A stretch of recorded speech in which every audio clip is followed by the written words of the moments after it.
Today we're going to talk about the 23 different signs that your body is deficient in vital nutrients. Now the problem with me teaching you this is you're going to pretty much evaluate everyone you know, so you're going to have to withhold that temptation because people will be offended if you start explaining why they have these little white specks on their nails or why they might have erectile dysfunction. All right, now let me first just tell you the 3 reasons why our people are deficient. Okay, number 1, their guts are damaged so they can't absorb nutrition, so that's called malabsorption. It's a digestive barrier. Now it could also be that you're missing a gallbladder or you're lacking bile and you can't pull in the fat-soluble vitamins, vitamin A, D, E and vitamin K, or it could be you're not eating enough of the right foods or the foods that you're eating are not nutrient dense, which is a big problem because the soils unfortunately are really poor quality. So if you're growing food on soil that's not soil but it's actually dirt, you might get a really nice looking tomato, but it's going to be tasteless. Why? Because the flavor chemicals are tied in with the nutrient density, so we get these beautiful looking like vegetables that tastes like nothing, and then you're going to be craving Doritos and wanting other spices to try to flavor them up when in fact they should normally come there with nutrition. So unfortunately the farmers sell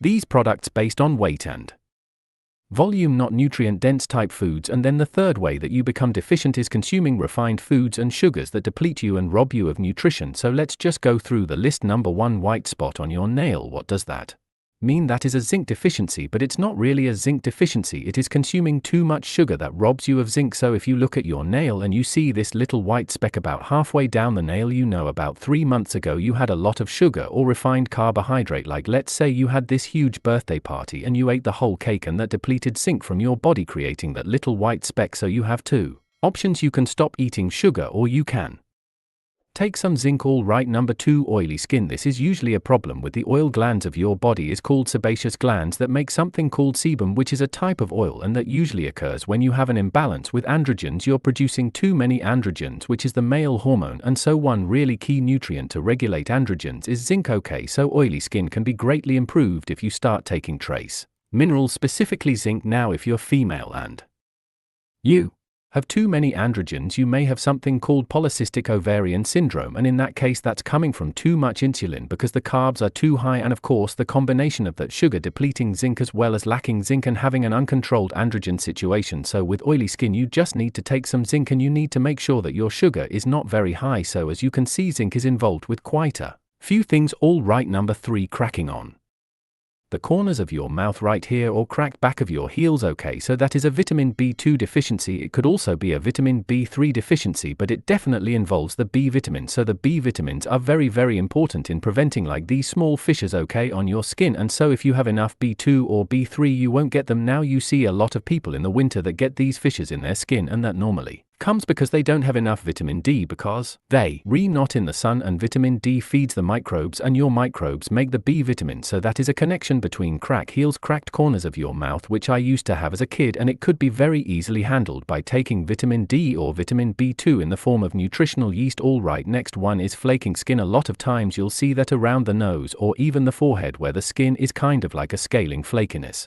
That is a deficiency of omega-3 fatty acids, and that occurs because you're consuming too much omega-6 fatty acids, and so the essential fatty acids that our body needs because the body doesn't make it is both omega-3 and omega-6. So if your ratios are off because you're doing too much 6 in NF3, that's what happens with the skin. It becomes dry, flaky, white little flakes, usually around the nose or the forehead. So you need to do 2 things. You need to start cutting down the omega-6 fatty acids. That means reduce the amount of nuts or peanut butter, our chicken or fried foods, or going out to restaurants or fast food. All are very high in omega-6 like corn oil, soy oil, cottonseed oil, and you need to eat more fish, sardines and cod liver oil. In fact, cod liver oil would be the quickest thing to handle this flaking skin. All right, number 5, yellow eyes. That is a jaundice situation. It's a liver problem. It could be a gallbladder problem where the byproducts of your red blood cells are backing up through the system, through the liver and into the blood, and the byproduct of these red blood cells have a yellow color, okay? And so if your skin or your whites of your eyes are yellow, that is definitely a backup of the liver and the gallbladder, and that is usually a deficiency of bile salts, okay? So bile salts allow the flow of stuff through the liver and through the bile ducts, and if you don't have enough bile, this thickened cholesterol sludge tends to back up and you develop these white eyes. So a simple Remedy would be to take some purified bile salts to open up this kind of clogged drain plug to allow the body to eliminate the byproduct of red blood cells. All right. Number 6, chronic cough. If someone has a chronic cough, they usually have a calcium deficiency, so a little calcium, especially at night, works like magic for these chronic coughs. Calcium both improves the immune system, but it also relaxes the throat and the larynx, just like you might want to take for cramping in your calves. So basically it helps something called laryngeal spasm, or this tightness in the structures of your throat. Okay, so you might want to try that. The type of calcium I would recommend is calcium lactate, okay, not calcium carbonate, and you don't need much, maybe 200 milligrams before you go to bed. All right. Number 7, bleeding gums or red and swollen gums, okay, in your mouth. That is a classic vitamin C deficiency. Another term would be subclinical vitamin C, or a very mild version of scurvy. Okay, now in the vitamin C complex we have different parts, and one part is vitamin P, which is the bioflavonoids, and they don't call it vitamin P anymore. That was an older term, but that P stood for permeability and or vascular permeability. So in other words, the blood that goes through the capillaries leaks, okay, and if it leaks you get all sorts of issues, and one being bleeding gums, and you can also get nosebleeds as well. But bleeding gums or red and gums is classic vitamin C deficiency, so you need to consume more leafy greens as well as avoid sugar, because the chemistry of sugar is almost identical to vitamin C, and if the body has sugar, any vitamin C that you're getting from foods or a supplement will not go in. The body will always take up glucose or sugar before vitamin C. Okay, number 7. Number 8, night vision issues. So let's say you can't see in the dark, or you're driving when it's raining and you're just having a hard time seeing clear. That is a classic vitamin A deficiency or night blindness. Now, are people usually deficient in vitamin A? Well, around the world they are. So there's a lot of people that have a vitamin A deficiency simply because they're eating a lot of cereals and refined grains, and they may even be eating plant sources of vitamin A, but those are precursors like beta-carotene, for example. They call it vitamin A, but it's not the active form of vitamin A called retinol. Retinol usually comes from animal products like dairy or butter or fish. Fatty fish, definitely cod liver oil, and animal liver like beef liver, for example, has a lot of vitamin A, and so if you're trying to get your vitamin A from plants, it's going to be very hard for you to convert that into the active form of vitamin A, which is retinol. But a really good source of retinol would be egg yolks, okay, so if you want to have enough retinol, just eat some egg yolks and you will definitely get enough, and then you'll start seeing better. The other thing to look at with vitamin A is your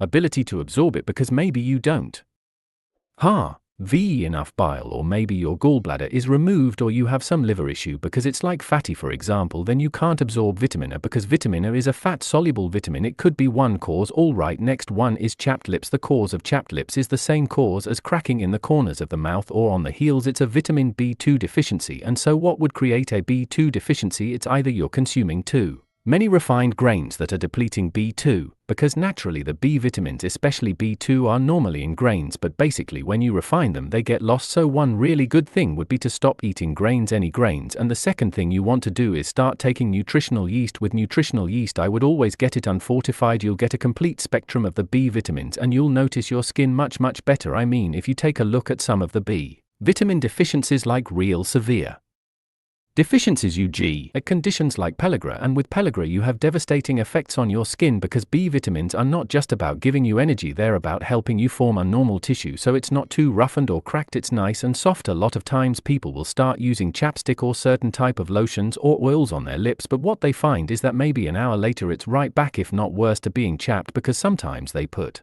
other ingredients into these products, like they might put alcohol or mineral oil, which pulls out a lot of the key nutrients or fats that you need to keep your skin the right texture. All right, next one is the pitting edema on the top of your foot or your ankles. This is a deficiency of potassium, okay, when you don't have enough potassium, or the ratios of potassium versus sodium, like sodium is way too high and potassium is way too low. And by the way, refined sugar causes you to retain sodium and deplete potassium. That's why diabetics many times have so much sugar in their blood that they get a lot of swelling, especially in the ankles and the feet, and if you push your finger into the foot or the ankle it leaves a dent, okay. Now, believe it or not, when I had blood sugar issues long ago in my mid-30s, I used to have pitting edema and I didn't even know what it was. I would press into my ankle, I'm like, what is that dent? That was a severe potassium deficiency. So you want to start eating foods high in potassium, okay, and that would be any of the leafy greens, but you need volumes, you need large salads, things like that. That will give you enough potassium versus consuming more salt, okay. Salt's okay as long as you have enough potassium, or you might want to get a quality electrolyte with a lot of potassium, but that will push fluid out of the ankles very quickly. Now, next one is craving ice, okay. If you're craving ice, chances are you're deficient in iron, okay. You see this with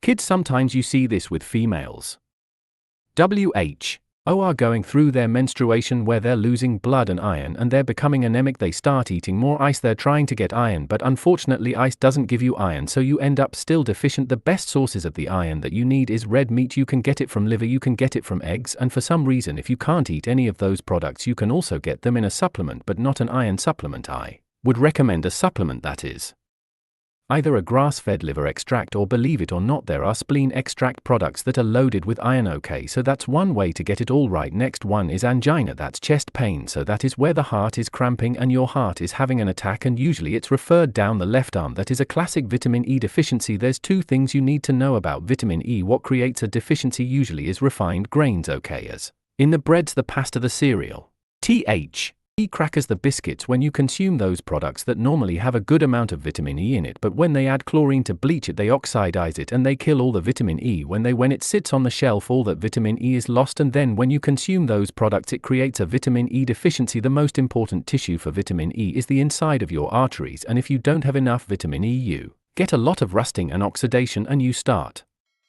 getting clots, the formation of calcium, and all sorts of things that come in there. So vitamin E is very, very important, and so the best way to prevent vitamin E deficiency is to stop doing the refined grains. And if you want a very good vitamin E, I would get the type that's a tocotrienol, not a tocopherol. The tocotrienols work about 50 times stronger than the tocopherols, and so it really is great for angina type chest pain. All right, number 13, leg or calf cramps. That is a magnesium deficiency. Okay, where there's a really important way of breathing to pull someone out of an asthmatic attack, within minutes, so you can check that out. 16, loss of the outer eyebrows. Okay, this is usually a thyroid problem or an iodine deficiency situation where they're not able to make the thyroid hormones, because when you get to like T4, T3, you're really looking at the number of iodine molecules in that thyroid hormone. T4 is an inactive thyroid hormone. T3 is the active form because the body strips off an iodine E molecule, so if you don't have enough of either T4, T3, then you could potentially lose the outer eyebrows as one of the symptoms. So if you don't have eyebrows or you don't have the outside, just take some iodine in the form of seek help. That's one of the best sources. Tightness in the right trap area, right through here. Okay, all the way through here. If you have tightness right there, suspect gallbladder and suspect a lack of bile salts. If you don't have the bile salts, things get all kind of stuck.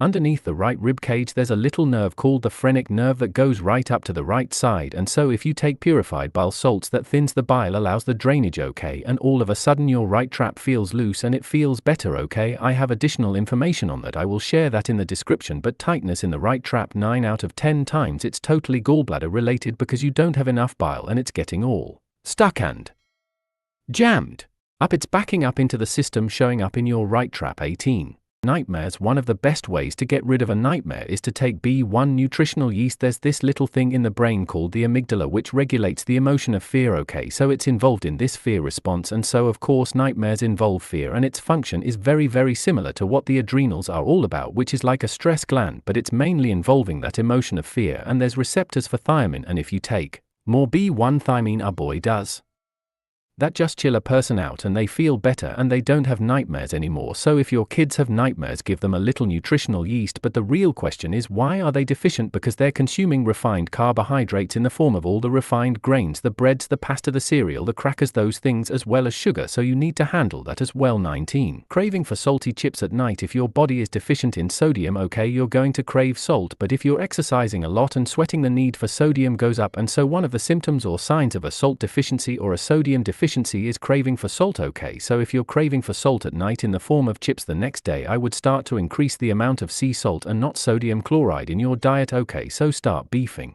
that up, putting on your food, maybe even putting some in some water and drinking that, where you get to the point at night you no longer crave salty chips. Okay, then we know you have enough. And so for years I had this false idea that salt was bad, and I rarely consumed salt, so I always ate foods lacking salt, lacking fat. Of course at night I was downing all these chips and salty popcorn and salty Doritos, but during the day I was pretty much salt free, so I had no concept of nutrition or this whole idea that salt was not bad if it was in the rest. They're usually vitamin D deficient. Vitamin D greatly boosts serotonin, which is a neurotransmitter, and so it's like a natural form of Prozac without the side effects. So if you're depressed or know someone that's depressed, boy, just give them a little vitamin D and just see how fast their mood elevates. Another thing to try as a side note is to start to do more fasting. That really elevates the mood as well. Now if you haven't seen my video on how to figure out liver problems, check that out, I put it right here. Like and subscribe.